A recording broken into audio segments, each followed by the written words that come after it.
Good morning students. आज का हमारा टॉपिक रहेगा अनुच्छेद लेखन। बच्चे, जो अनुच्छेद होता है वो निबंध का ही एक पार्ट होता है, निबंध का ही एक अंग होता है। लेकिन अनुच्छेद लिखते समय हमें कुछ विशेष बातों को ध्यान में रखना होता है, क्योंकि निबंध और अनुच्छेद में बहुत अंतर होता है। उस अंतर को आज हम स्पष्ट करेंगे।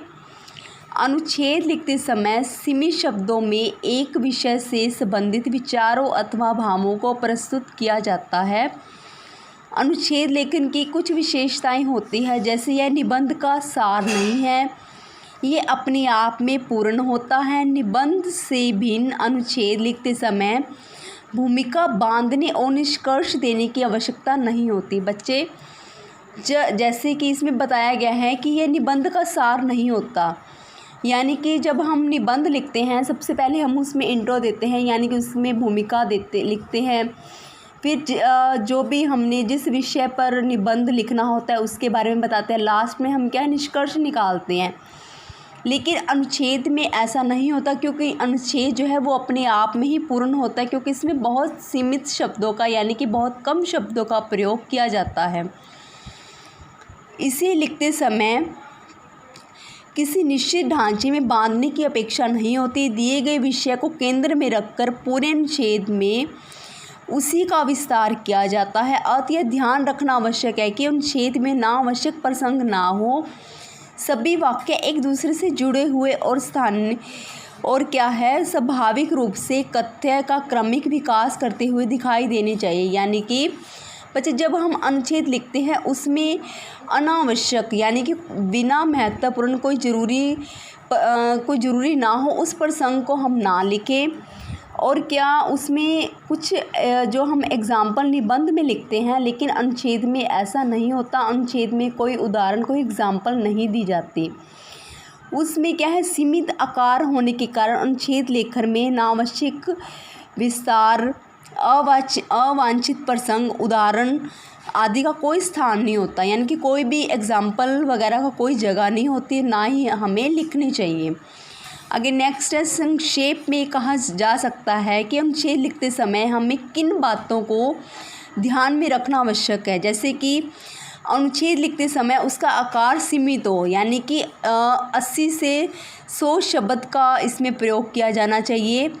एक केंद्रीय भाव या विचार का क्रमिक विस्तार हो, यानी कि जिस विषय को हम लिखना चाहते हैं सिर्फ उसी विषय को ही उसमें हम लिखा जाना चाहिए, ना कि हमें कोई फालतू या एक्स्ट्रा कोई भी एग्जाम्पल, कोई भी प्रसंग उसमें लिखें।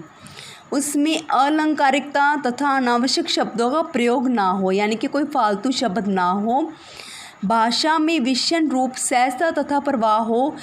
वैसे तो अनुच्छेद जो है वो पत्र, निबंध, संवाद आदि विधाओं के ही अंग होते हैं। वैसे तो बच्चे, जो हम अनुच्छेद लिखते हैं उसमें क्या होता है, उसमें जैसे वो पत्र होता है, निबंध होते हैं या फिर कोई संवाद होता है, इसी के ही अंग होते हैं।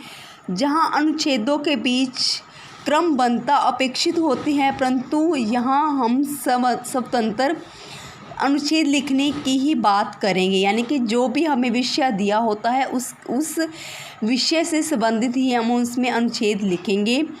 निबंध और अनुच्छेद के विषय में एक से हो सकते हैं, लेकिन निबंध और अनुच्छेद के जो विषय होते हैं वो एक से हो सकते हैं, किंतु उनकी जो प्रस्तुति है वो भिन्न होते हैं।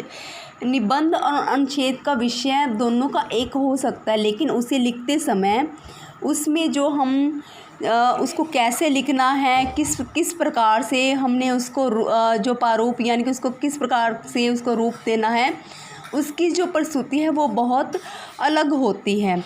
अनुच्छेद को मुख्य रूप से 4 भागों में विभक्त किया जा सकता है। फर्स्ट है विचार प्रधान अनुच्छेद, सेकंड है वर्णन प्रधान अनुच्छेद, थर्ड है भाव प्रधान अनुच्छेद, यानी कि जिसमें हम अपने भावों को स्थान देते हैं, वो भाव प्रधान अनुच्छेद, और फोर्थ है कल्पना पर आधारित अनुच्छेद, यानी कि जो हम सोचते हैं, जैसे कि हम समाज के बारे में कुछ सोच रहे हैं और उसके बारे में हम कुछ अनुच्छेद लिखना चाहते हैं, तो ये कल्पना पर आधारित अनुच्छेद होते हैं। उम्मीद करती हूँ कि आपको अनुच्छेद का टॉपिक अच्छे से समझ आया होगा। Thank you so much.